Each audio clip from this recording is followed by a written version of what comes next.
There's a scent in the air just before noon that many still remember. A warm breeze carrying the smell of roasted spices, puffed bread, something gently frying in oil that's been used 1,000 times before. That smell doesn't just stir appetite, it stirs memory. Of schoolyard afternoons, street corners with friends, a life that once moved faster, legs that once didn't ache.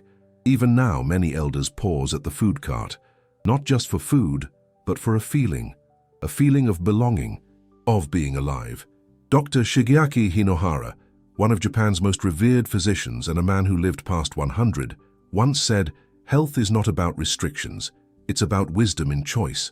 That wisdom becomes especially important after 60, when the body starts to change in ways we didn't ask for. Foods that once felt fine now leave heaviness. What we digest isn't just in the stomach anymore, it's in the joints, the memory, the strength in our legs. But wisdom doesn't mean giving up joy.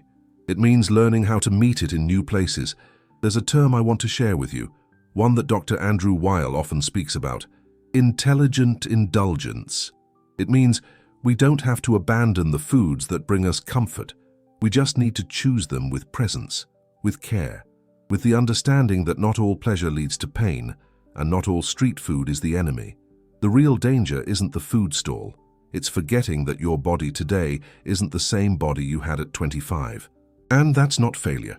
That's maturity. Many older adults feel guilt when they eat something fried or sweet outside.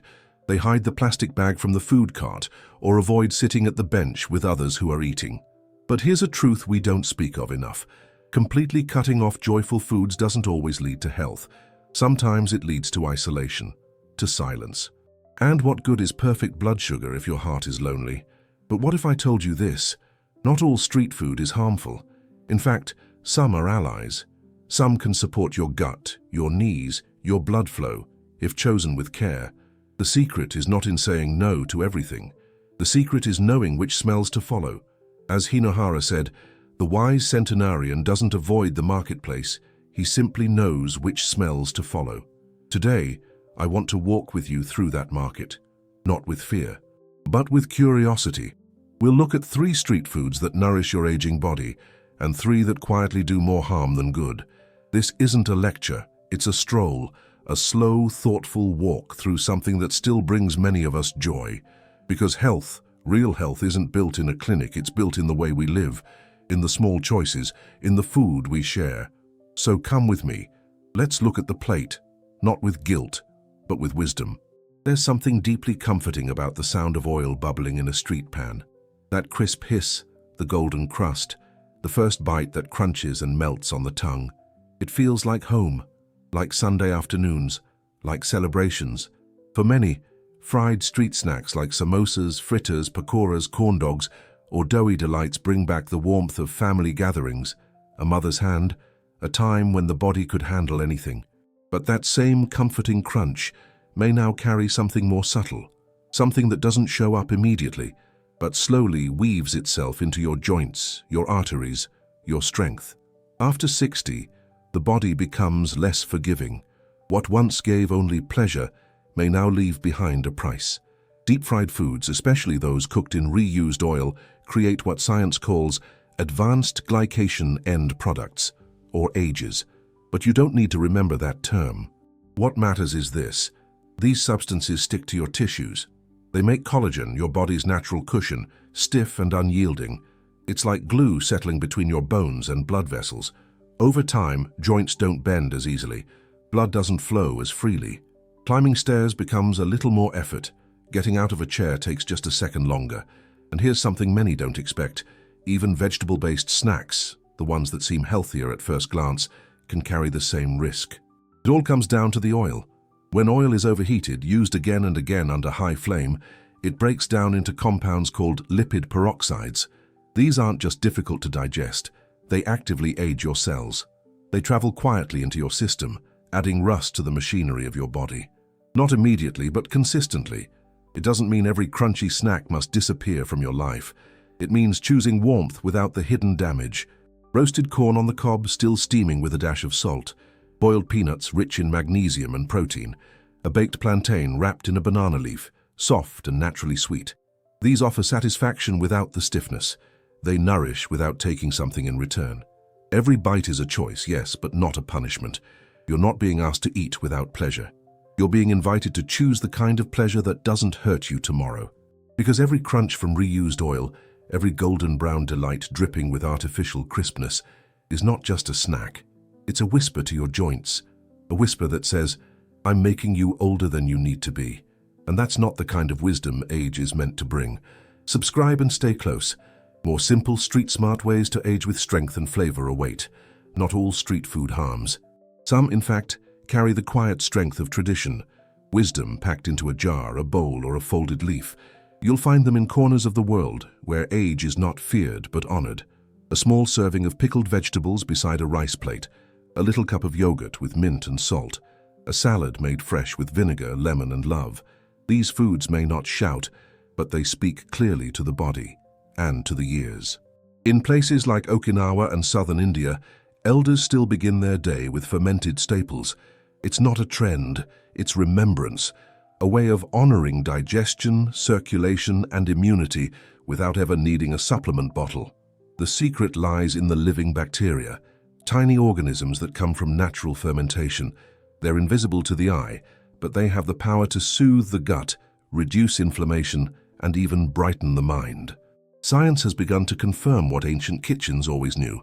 Studies from Stanford and Kyoto University now show that the diversity of gut bacteria in older adults isn't just about digestion. It's tied to how strong their legs are, how clearly they remember names and stories, how steadily they move through life. It may seem surprising, but in many ways, vitality doesn't begin in the muscles or bones. It begins in the belly. And here's something quietly powerful.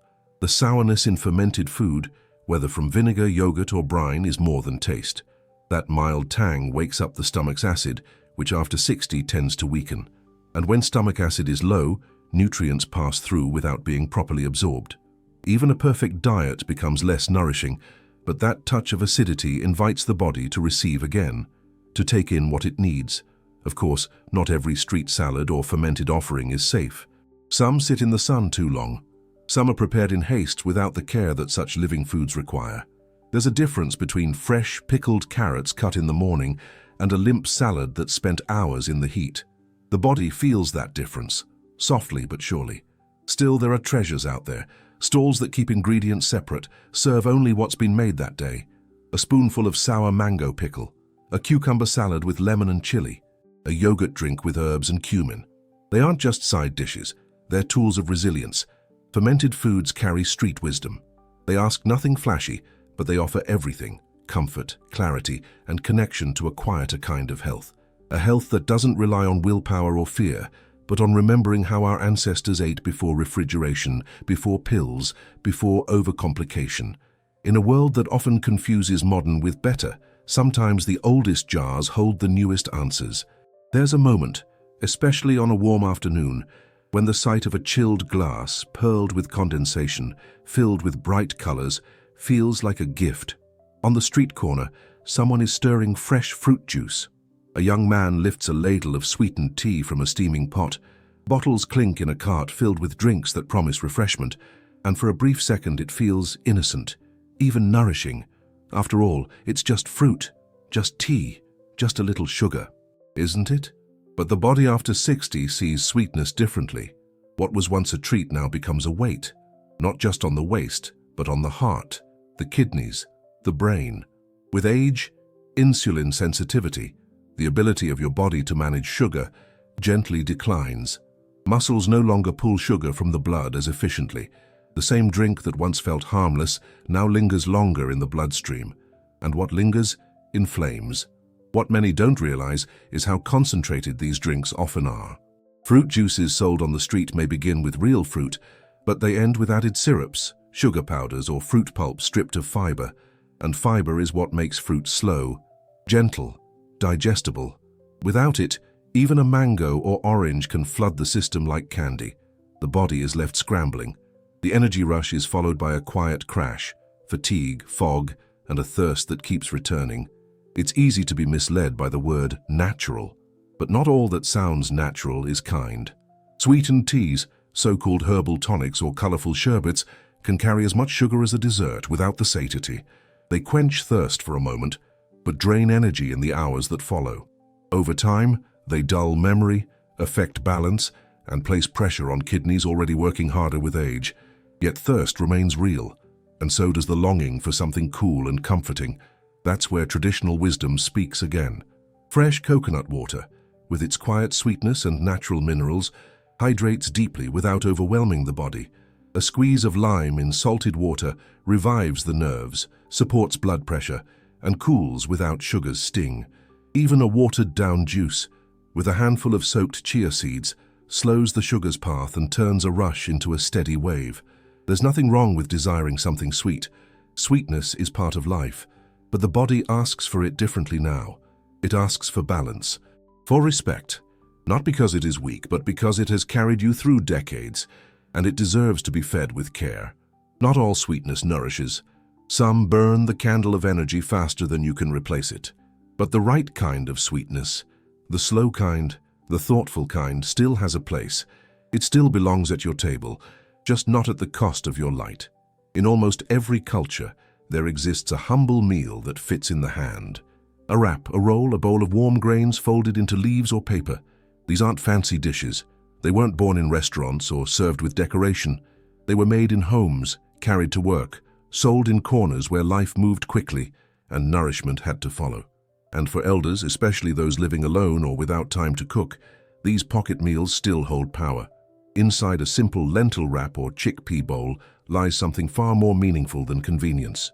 These meals are rich in what the body after 60 quietly craves: plant proteins, complex fibers, and resistant starches that not only feed muscles, but also feed the bacteria in the gut that support balance, memory, and mood. They don't rush through the system like white bread or instant noodles. They linger. They release slowly. They restore. Modern science has begun to pay attention. Research from Oxford and Harvard shows that elders who eat legumes 3 to 4 times a week have up to a 40% lower risk of muscle loss and insulin resistance. And it's not just about muscle strength, it's about mobility, independence, the ability to get up from a chair without support, to carry groceries without strain, to walk farther than yesterday. What's surprising to many is that these meals often keep hunger at bay far better than so-called light snacks. Low-fat crackers, puffed chips, or sugar-free biscuits may promise less, but often lead to more cravings. The body isn't fooled. It wants substance. It wants roots. It wants the nourishment of beans, lentils, grains, wrapped in love and steam. But again, not all are created equal. Many vendors reheat leftover fillings, store food in oil-soaked containers, or use stale bread that does more harm than good. The key lies in the signs that food is alive: visible steam, vibrant colors, and a vendor who prepares with rhythm, not rush. A lentil patty still warm from the pan, a rice roll wrapped just minutes ago, a chickpea salad tossed fresh, not from a plastic tub. In these foods there's strength, not the strength of youth, but the strength of continuity, of knowing that you can still feed yourself well without needing a full kitchen or a perfect pantry. These are meals that meet you where you are, whether seated in a park, resting at a bus stop, or returning from the doctor's office. A simple lentil wrap is more powerful than any supplement. It doesn't promise magic. It offers consistency. It feeds the future, not just the moment. It reminds the body that nourishment is still possible, still beautiful, still within reach, even now, especially now. Some street foods don't shout their harm. They arrive in simple bowls, familiar and filling. A packet of noodles, a plate of fries with red sauce, a sausage roll with steam rising into the afternoon light.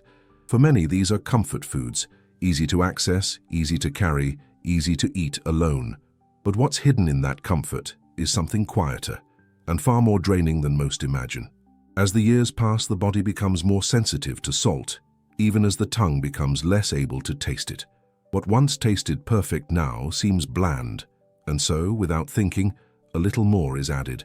Not just from the hand, but from the food itself: preserved meats, fried noodles, sauces full of sodium.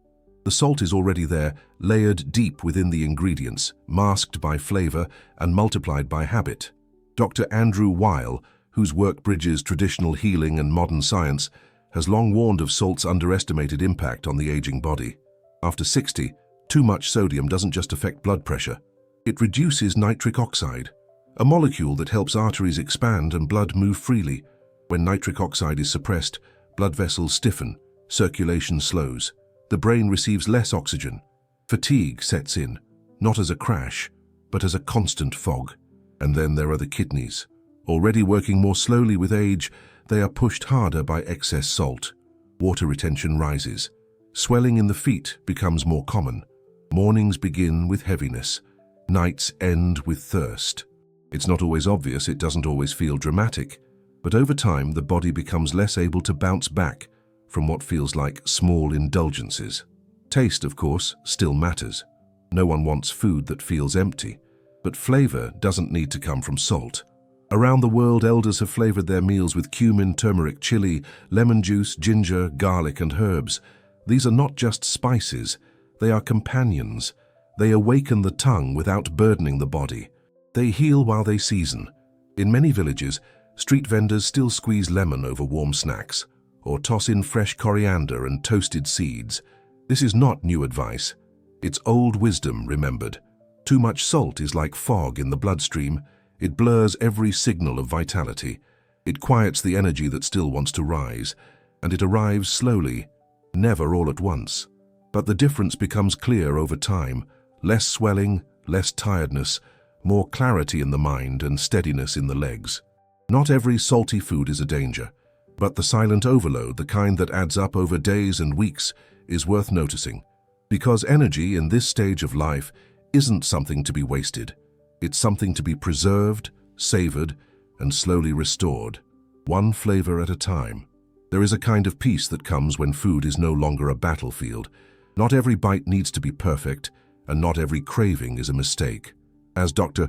Inohara once said, health is a lifelong conversation, not a list of forbidden pleasures. Aging doesn't mean giving up what brings comfort. It means learning to choose with care, to enjoy without harm.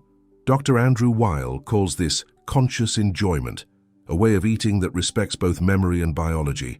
A simple swap, a small adjustment, can make the difference between fatigue and strength, between guilt and nourishment. The wisdom of age isn't in restriction, but in recognition. You know your body. You know what leaves you tired and what helps you feel steady. Trust that knowing. Eat with awareness, not fear. Taste life with understanding. Because it's not too late. Because food can still be joy, and joy can still be healing.